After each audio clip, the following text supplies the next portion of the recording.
আজকে প্রায় বহুদিন পরে যাচ্ছি আমরা ফ্যামিলি ট্রিপে। তো ফ্যামিলি মিলে এবার বেরিয়ে গেলাম গাড়ি নিয়ে। তো সবাই সবার মতো এখানে রেডি হয়ে এবার গাড়িতে করে এবার রওনা দিলাম। এবার প্রথমে আমরা যেদিকে যাব সেটা ছিল মন্দিরে। তো আমরা প্রথমে মায়ের দর্শন দিতে যাব। আমরা যাচ্ছি গাজলডোবার ভিতরে একটা গভীর ফরেস্টে। তো সেখানে মন্দিরটা অনেক পুরনো সেই মন্দির, আর এদিকে চারপাশের ওয়েদারটাও ভালো ছিল। আর এদিকে পাশে আছে ক্যানেল, ক্যানেল ভরা জল। তো এখানে মন্দিরের সামনে একদম পৌঁছে গেলাম আমরা। তারপর আমরা এখানে নামলাম আর এদিকে দেখলাম প্যান্ডেল হচ্ছিল, কারণ কিছুদিন পরে এখানে মেলা। আর মন্দিরটা এখানে দেখো অনেক পুরনো 51 পীঠের মন্দির।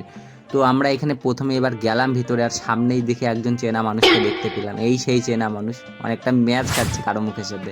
তারপর এখানে আসলাম মন্দিরের ভিতরে। মন্দিরের ভিতরটা একদম সুন্দর সুসজ্জিত, নানা রকম প্রতিমা।